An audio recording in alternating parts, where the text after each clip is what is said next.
It was the mid-1960s in Nürtingen, a quiet little Swabian town on the edge of the Swabian Elbe in southern Germany. The post-war years were behind them, and the economic miracle had made the streets a bit wider and the houses a bit more modern. But daily life still felt rooted in the old ways.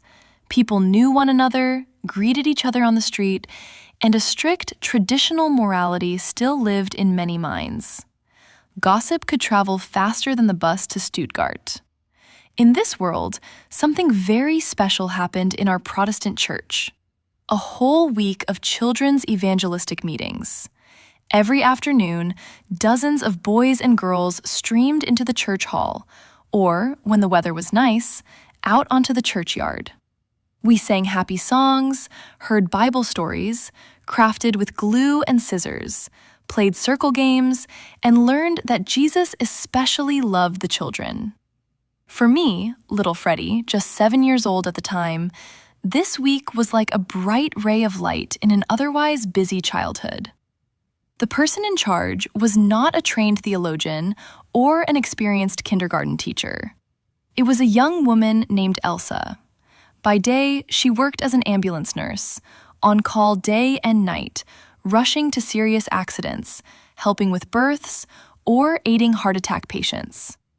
Despite this exhausting job, she found both time and, above all, heart to care for us children.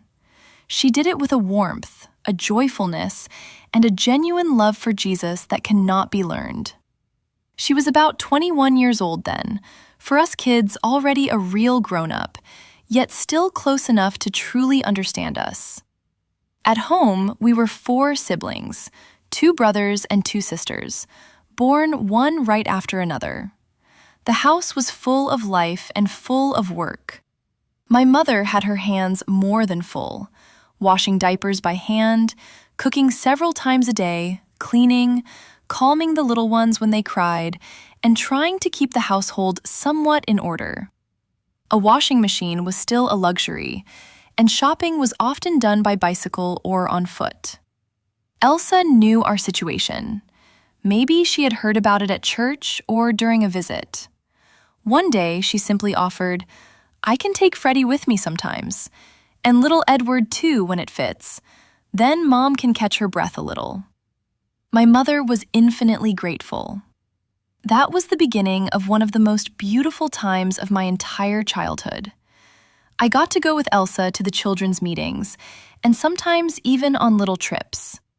My brother came along occasionally, but often it was just me with her.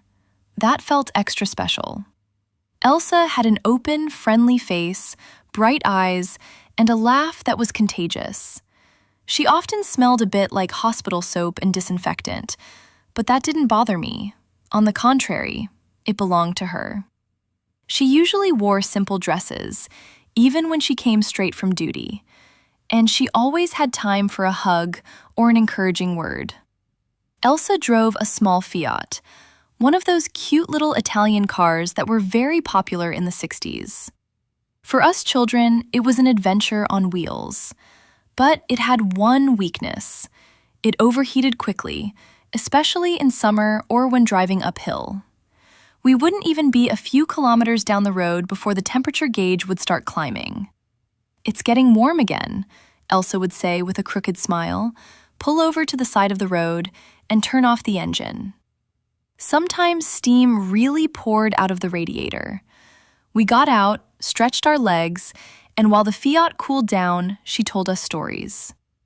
Once, on the way to a farm where we wanted to pick up 2 more children for the meetings, we stood by the country road for nearly half an hour. The sun beat down, birds sang, and Elsa fetched a bottle of water from the trunk. She carefully poured it in while softly humming, "If thou but suffer God to guide thee." I asked her, "Why does the Fiat always get so hot?" She laughed. "Because it has a little Italian temperament, just like me sometimes. But we'll make it, right, Freddie?" These breakdowns became little rituals. We ate sandwiches with sausage she had packed, watched ants, or picked flowers by the roadside. And we always ended up talking about Jesus. "You know," she said once, "the disciples were often tired and hungry on their journeys too.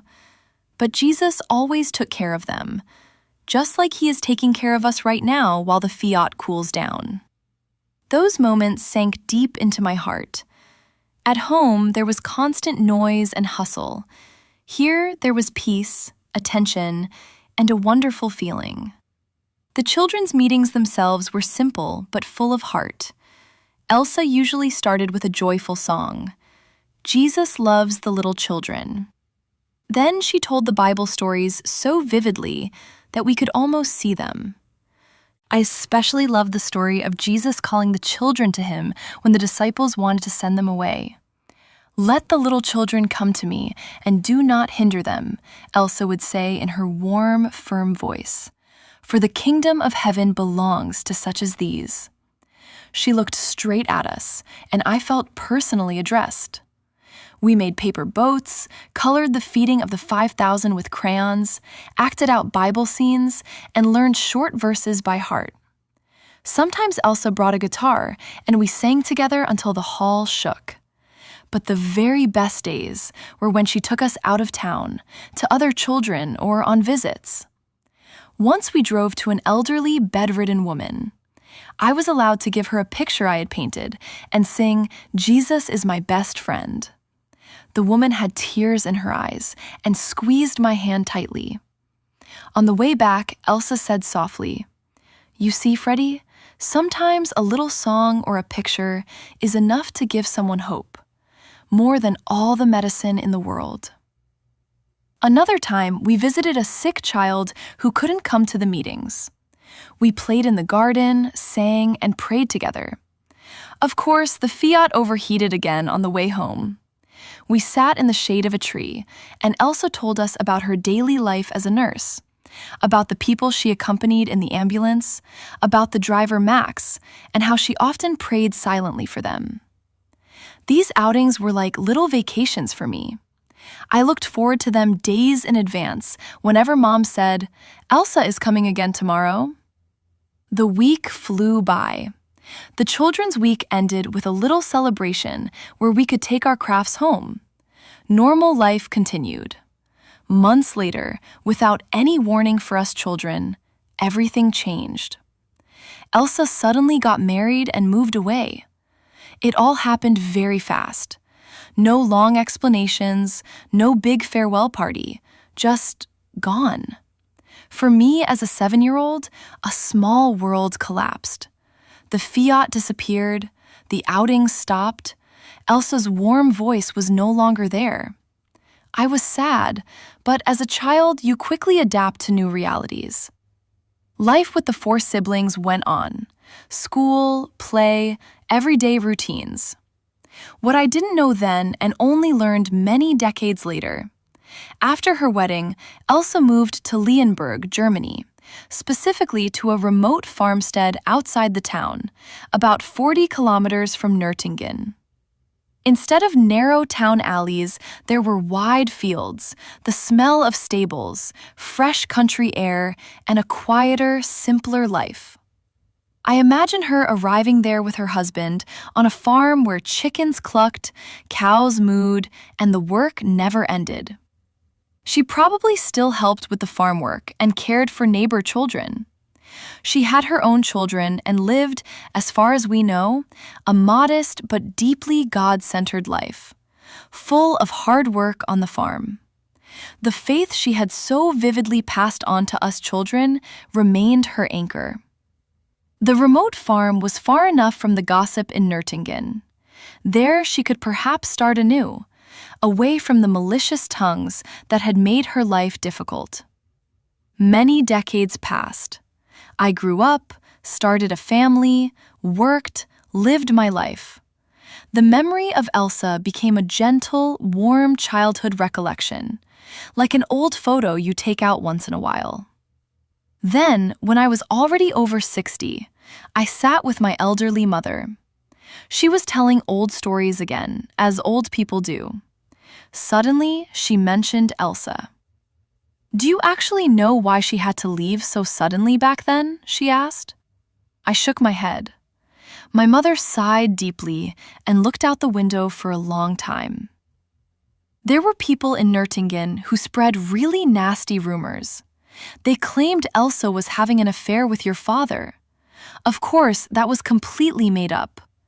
Your father was a decent, quiet man, and I never believed it for a moment. But the gossip spread like wildfire. Jealousy was involved, resentment, perhaps because Elsa was so beloved by the children, so helpful and so cheerful. Some people simply can't stand it when others spread light. The pressure in the small town grew heavy. People suggested to Elsa that it would be better if she moved away. Whether pressure was also put on her future husband, we no longer know exactly. In any case, she married and moved to the farmstead near Leonberg. My parents secretly visited her later. No one was allowed to know. The rumors were still too fresh, the fear of new gossip too great. They were happy to see Elsa again and realized she had not lost her faith in Jesus. She held onto it firmly, even in the new, simpler surroundings.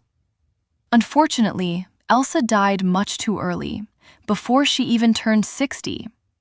She left behind children and grandchildren who hopefully inherited some of her warmth and faith. When I heard all this, I was shocked at first. This wonderful young woman who had done so much good for us children and given us so much joy, driven away by false accusations and evil tongues. How small and destructive envy can be.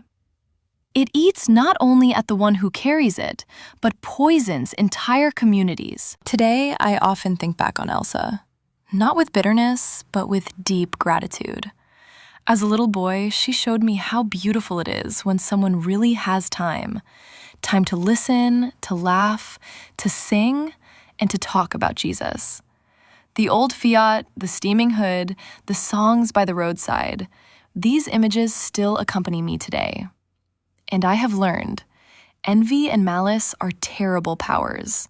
They can drive people away, break lives, and split congregations. In a small town like Nürtingen back then, sometimes a single whispered word was enough to change everything. But one thing comforts me deeply. Elsa was not shaken in her faith. Even on that remote farmstead near Leonberg, amid stables and fieldwork, she held fast to Jesus. I am convinced he stood by her, in the difficult days of a new beginning, in the quiet moments on the farm, and until her early homegoing. Sometimes, when I see an old Fiat today or hear children singing happily, I have to smile. Then I think of the young nurse who drove us around in her temperamental car and told us about the love of God. And I pray quietly, Lord, protect us from envy and evil tongues. Give us more people like Elsa, people with open hearts who are simply there, who pass on love and stand firm in faith, no matter what comes. Thank you, Elsa. Wherever you are now, you are in the best hands with Jesus. And your story lives on, in the hearts of the children you touched back then, and hopefully also in those who hear this story today. Thank you from the bottom of my heart for watching this story with me until the end. In a world that often feels cold and noisy, stories like this, profound, heartfelt, and full of faith, are so important. If you'd like more of these, please subscribe and turn on the notification bell so you never miss a new one. Let me know in the comments how this story touched you. I really read every single comment. May God bless you with a wonderful day. See you soon.